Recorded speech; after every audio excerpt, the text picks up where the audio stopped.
Sahabat mulia yang satu ini tak pernah disebut-sebut di kalangan kaum Quraisy. Dia memang bukan siapa-siapa, hanya seorang hamba sahaya. Namun kekuatan iman dan ketegarannya menghadapi tantangan dilaluinya dengan ketabahan yang luar biasa. Demi mempertahankan keimanannya kepada Allah dan Rasul-Nya. Ia bahkan menjadi teladan dalam sebuah perjuangan mempertahankan akidah.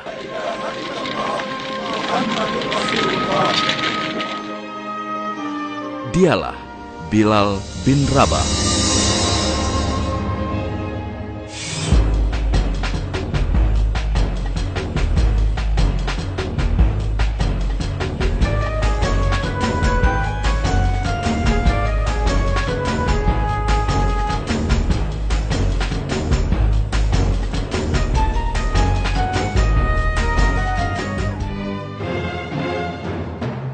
Bilal dilahirkan di Mekah sekitar 43 tahun sebelum Hijriah. Ayahnya bernama Rabah, sedangkan ibunya bernama Hammamah, seorang budak wanita berkulit hitam yang tinggal di Mekah.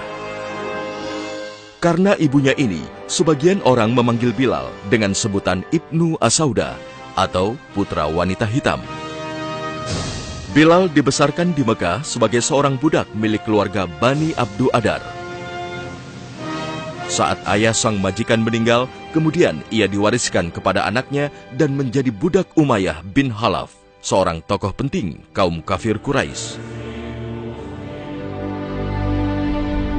Inilah Bilal bin Rabah, seorang budak kulit hitam yang tidak memiliki apa-apa kecuali mengabdi kepada tuannya. Diperlakukan seperti barang yang bisa diwariskan dan diperjualbelikan. Namun cahaya iman yang menerangi kalbunya mengubah sosok yang bukan siapa-siapa menjadi tokoh penting yang kelak berhasil menorehkan tinta emas dalam perjalanan sejarah Islam.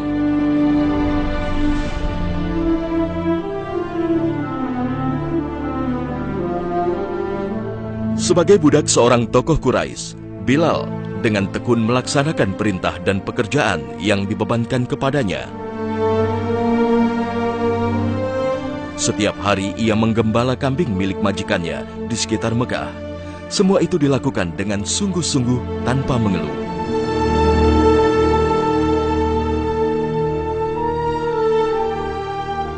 Hingga pada suatu hari, saat menggembala kambing, Bilal bertemu dengan seseorang yang belum pernah dikenalnya, seorang mulia dari Mekah, Muhammad Sallallahu Alaihi Wasallam.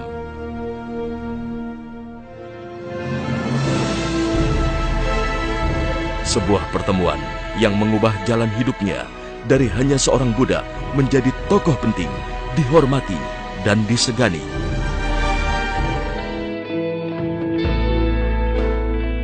Muhammad SAW bertanya, penggembala kambing, apakah kamu bisa memberikan pada kami susu?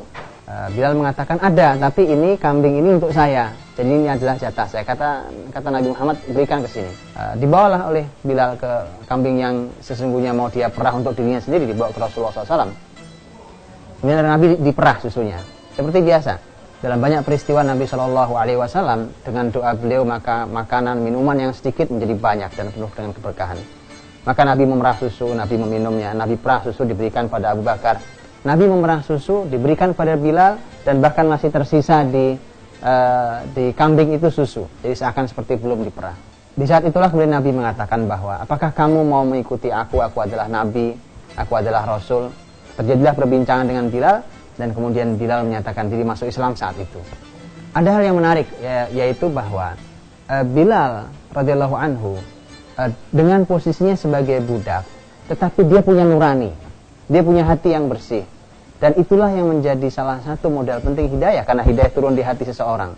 Ketika hati seseorang itu adalah tempat hidayah, maka kemudian saat hatinya menyala, hatinya nuraninya hidup seperti Bilal bin Rabah, bahkan dia budak sekalipun, orang yang tidak dianggap di masyarakat sekalipun, maka saat cahaya Allah itu datang akan mudah sekali masuk ke hati seseorang. Bilal pun demikian. Bukankah Bilal adalah orang yang penuh dengan rasa saat dia diminta untuk menyiksa Ammar bin Yasir, dipaksa oleh orang-orang Quraisy. Saat itu Ammar telah masuk Islam, dia tidak mau. Dia punya nurani. Siapapun Ammar, apalagi Bilal adalah seorang yang muslim nantinya. Siapapun Ammar, dia adalah manusia yang harus diperlakukan dengan baik. Dia punya nurani baik. Begitu juga Bilal mengatakan dia tahu bahwa saat melihat kambing yang diperah oleh Nabi, yang diambil susunya oleh Nabi Shallallahu Alaihi Wasallam, kemudian ternyata masih tersisa penuh dengan keberkahan, Bilal tahu bahwa ini bukan sembarang orang, ini orang dengan keberkahannya, tangannya tangan yang berkah. Maka kemudian Allah Subhanahu Wa Taala memberikan hidayah pada Bilal dengan mudah. Itu adalah jawaban bahwa seseorang yang berhati baik, seseorang yang memang siap menerima hidayah Allah Subhanahu Wa Taala, maka datang cahaya Allah, maka hidayah itu pun hadir. Sejak itu, Bilal termasuk segelintir orang Mekah yang beriman kepada Allah dan Rasul-Nya. Bilal.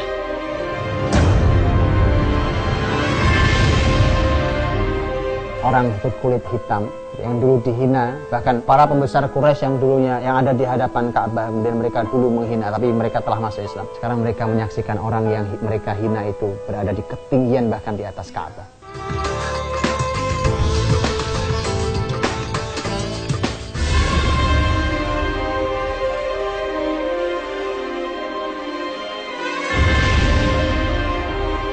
Bilal.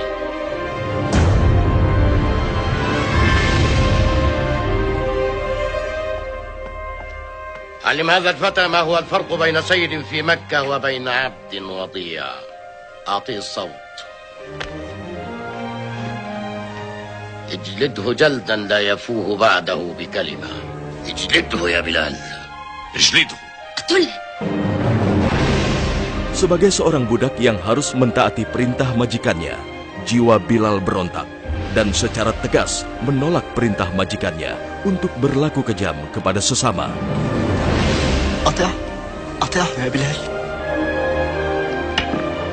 Inilah yang membuat berang majikannya dan tokoh-tokoh musyrik Quraisy lainnya. فعلا أبكى على نفسك. أرأيتم كيف دب الفساد في مكة حتى وصل إلى عبيدنا؟ حتى لو كنت إنسانا له آلهة فلن تكون غير آلهة سادتك. إنني أملك روحك وجسدك منذ اشتريتك يا بلال. سأعالجك.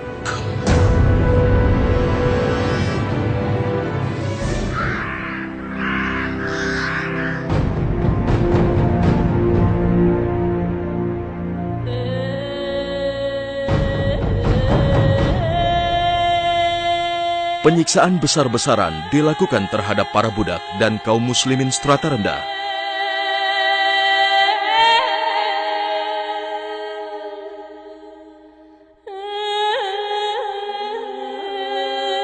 Termasuk Bilal bin Rabah, agar mereka kembali menganut kepercayaan kepada berhala-berhala Mekah.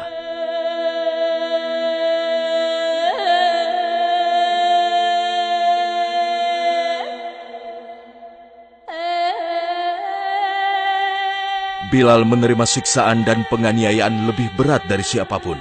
Namun, ia tetap tegar dan tabah serta tetap teguh terhadap keyakinannya.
من هو الأقوى؟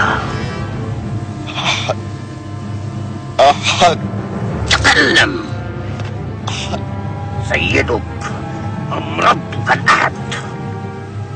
أحد.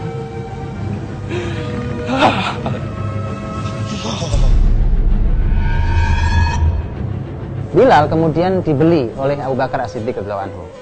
Dan kita tahu bahwa Abu Bakar di dalam kehidupannya di Mekah mengeluarkan harta yang tidak kecil, yang tidak sedikit untuk membeli berbagai macam atau membeli budak dan kemudian diislamkan. Dan ini adalah kemuliaan seorang Abu Bakar As-Siddiq radhiyallahu anhu dengan hartanya fisabilillah. Itu seorang Bilal. Dia hanya seorang budak tapi dia punya harga diri sebagai seorang muslim, dan seharusnya begitu. Seorang muslim, bahwa seorang muslim Allah firmankan wala tahinu wala tahzanu wa antumul a'laun in kuntum mu'minin. Jangan kalian merasa hina, jangan kalian merasa rendah dan merasa sedih karena kalian itu adalah orang yang tinggi asalkan kalian orang beriman. Mungkin budak seperti Bilal yang belum dimerdekakan, tetapi dia adalah orang beriman, tinggi, mulia sisi Allah. Jangan merasa hina, jangan merasa rendah, jangan merasa sedih. Bilal pun bersama kaum muslimin lainnya berangkat hijrah ke Madinah.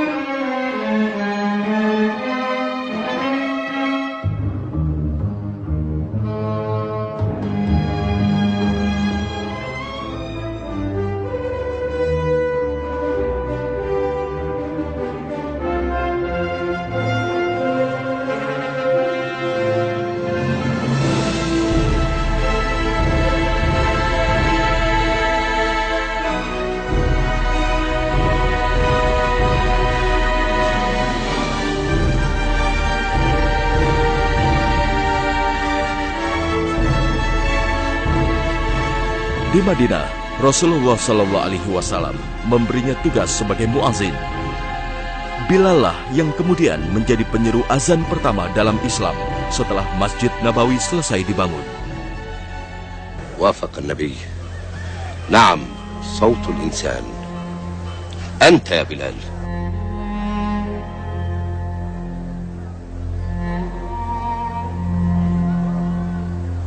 أنا؟ لا تتردد يا بلال. هذه رغبة النبي.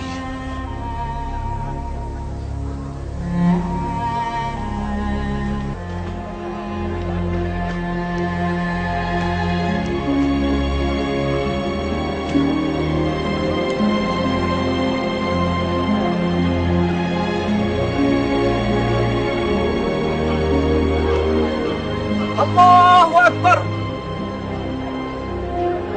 الله أكبر الله أكبر الله أكبر أشهد أن لا إله إلا الله أشهد أن لا إله إلا الله أشهد أن محمدا رسول الله أشهد أن محمدا رسول الله حي على الصلاة حي على الصلاة. Membahas tentang muadzin seharusnya tidak membahasnya dengan cara kita memandang hari ini. Karena hari ini kita memandang muadzin adalah pekerjaan yang tidak ada artinya, bahkan mungkin itu hanya pekerjaan seorang marbot masjid dan seterusnya. Muadzin itu adalah orang yang oleh Nabi dipuji luar biasa. Dalam beberapa hadis Nabi Shallallahu Alaihi Wasallam dan harus dimuliakan. Karena salah satu hadis Nabi tentang muadzin adalah bahwa muadzin itu adalah mu'taman. Dia adalah orang yang mendapatkan amanah untuk menginformasikan banyak hal kepada muslimin. Di antaranya tadi, kalau dia azan itu bukan hanya menginformasikan untuk sholat, dia juga menginformasikan umpamanya untuk buka puasa, atau menginformasikan bahwa telah habis waktu malam sehingga kalian yang mau puasa tidak boleh lagi makan dan seterusnya. Dan itulah mengapa Bilal dengan pekerjaannya sebagai muadzin itu terbentuk dalam dirinya satu amanah yang luar biasa. Jadi dia tidak boleh meleset barang. Kalau hari ini kita menit, gitu, kita berikan menit, tidak boleh meleset barang 1 menit pun. Bukankah sangat berbahaya kalau seorang muadzin kemudian azan belum waktunya maghrib tiba, kemudian orang berbuka gara-gara dia azan. Berapa yang banyak kesalahan terjadi. Maka Nabi memuliakan muadzin dengan mengatakan bahwa muadzin adalah seseorang yang mendapatkan amanah muslimin. Nah, untuk itu seperti itulah. Maka Bilal banyak belajar dari pekerjaan ini, bahwa ini masalah masalah aktivitas amanah, di mana dia harus sangat menjaga kapan dia harus azan, kapan dia belum boleh azan. Bilal bin Rabah suatu hari azan waktu pagi hari, kemudian Rasulullah Shallallahu Alaihi Wasallam ke masjid dan tidak banyak sahabat. Nabi heran, kemana para sahabat? Kemudian Bilal mengatakannya, Rasulullah semua kedinginan karena saat itu musim sangat dingin. Semua sedang kedinginan, tidak berani keluar. Kemudian Nabi SAW mengatakan, Allahumma adhib anhumul bard. Ya Allah, hilangkan dari mereka rasa dingin. Dan Bilal mengatakan, barulah orang-orang berdatangan dari dengan doa Nabi SAW, mereka merasakan dingin itu hilang dan kemudian mereka bisa ke masjid. Tapi ini ada satu pelajaran bahwa Bilal, apapun keadaannya, dia dingin sekali, orang nggak ada yang keluar dari rumahnya. Bahkan sudah diazani oleh Bilal, tidak juga keluar karena saking dinginnya. Tapi ini adalah sebuah pekerjaan, aktivitas mulia. Ini adalah amanah besar. Apapun keadaannya Bilal keluar untuk azan. Maka dari itu, ini masalah dedikasi kerja. Dan Muslim diajarkan. Jadi belum lagi sabda Nabi SAW ketika Nabi mengatakan bahwa al-muadzin atwalun nasi a'naqan yaumal qiyamah. Wah, seorang muadzin itu di hari kiamat, Nabi menyebutnya sebagai orang yang paling panjang lehernya di hari kiamat. Jadi oleh ulama disebut sebagai pujian. Mengapa diibaratkan leher yang panjang? Saat para ulama mengatakan bahwa ketika bahkan orang ada yang tenggelam oleh keringat dan darahnya saat matahari tidak jauh dari kepalanya, itu saat padang mahsyar, maka saat itulah dia adalah orang yang bahkan lehernya pun lebih panjang. Ini disebut sebagai sebuah kemuliaan oleh Rasulullah SAW.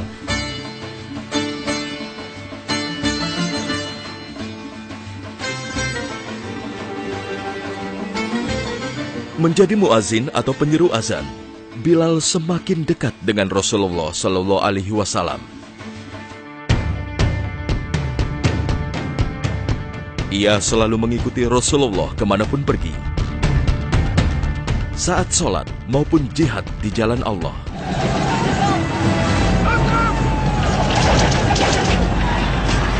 Kebersamaannya bersama Rasulullah laksana bayangan yang tak pernah lepas dari pemiliknya.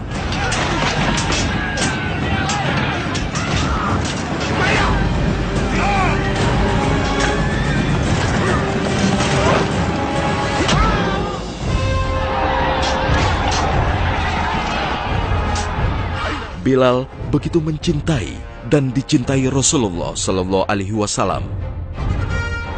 Pantas jika kemudian Bilal termasuk sahabat yang dijamin masuk surga. Nabi mengatakan bahwa Bilal, amal apa sesungguhnya yang paling kau harapkan paling mulia di sisi Allah SWT dari dirimu?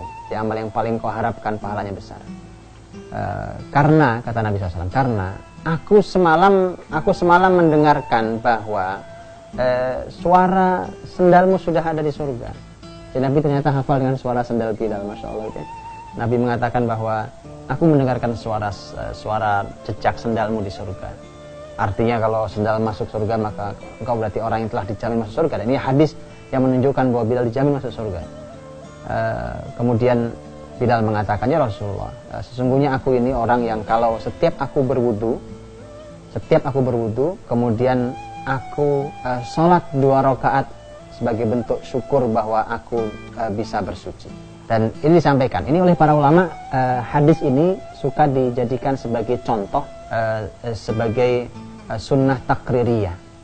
Jadi sunnah Nabi Shallallahu Alaihi Wasallam yang tidak dilakukan Nabi tapi dilakukan oleh sahabat di hadapan Nabi dan oleh Nabi ditetapkan sebagai sunnah. Jadi diamkan oleh Nabi dan ditetapkan sebagai sunnah.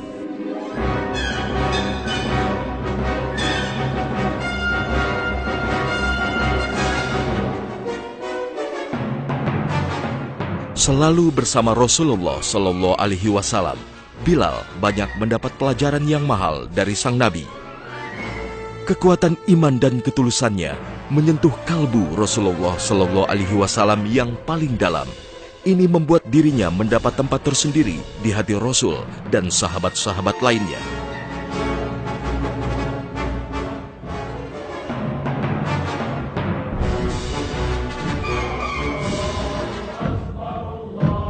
Saat penaklukan kota Mekah, Rasulullah Shallallahu Alaihi Wasallam hanya mengajak 3 orang untuk memasuki Ka'bah. bukan Abu Bakar atau Umar, tapi Bilal bin Rabah. لا تعنفوا بمكة ارفقوا بأهلها لا تسيئوا معاملة أحد من أغلق بابه فهو آمن ومن دخل دار أبي سفيان فهو آمن ومن دخل المسجد فهو آمن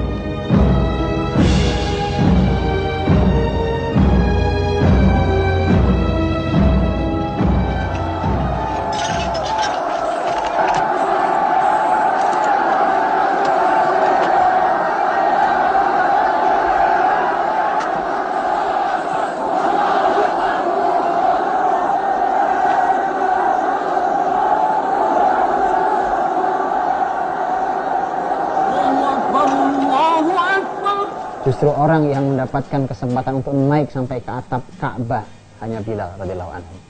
Hanya seorang mantan budak, orang berkulit hitam yang dulu dihina, bahkan para pembesar Quraisy yang dulunya yang ada di hadapan Ka'bah, kemudian mereka dulu menghina, tapi mereka telah masuk Islam. Mereka bahkan pernah ikut dalam penyiksaan Bilal. Sekarang mereka menyaksikan orang yang mereka hina itu berada di ketinggian bahkan di atas Ka'bah.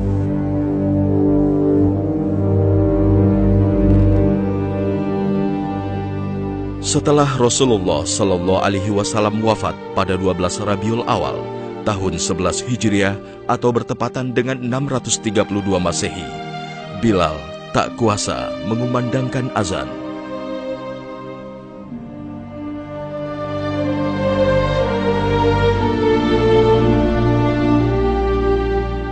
Allahu Akbar, Allahu Akbar. Setiap melantunkan azan dan sampai pada kata Asyhadu anna Muhammadar Rasulullah.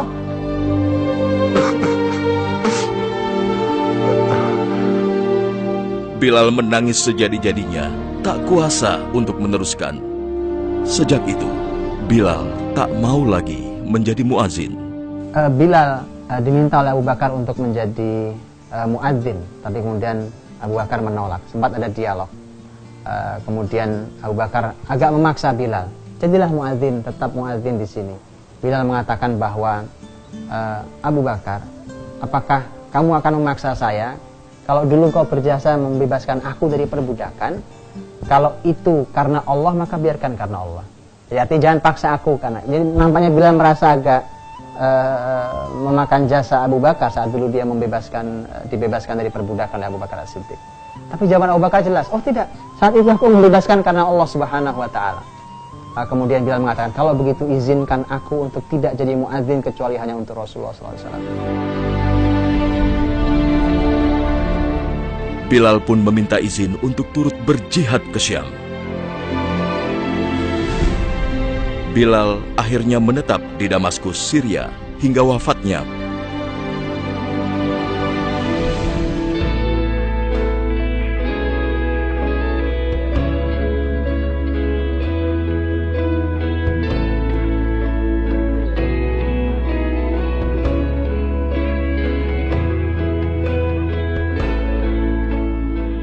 Bilal bin Rabah telah berjumpa dengan kekasihnya di alam abadi.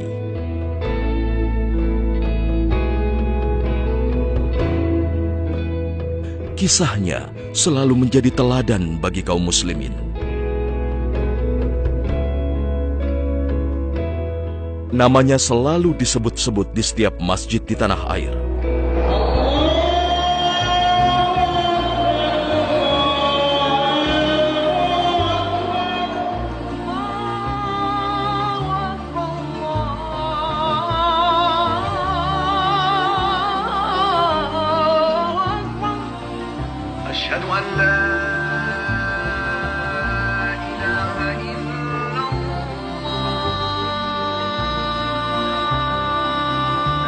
Bilal, sang muazin, sebagai penghargaan atas kiprahnya sebagai sang pengumandang seruan langit.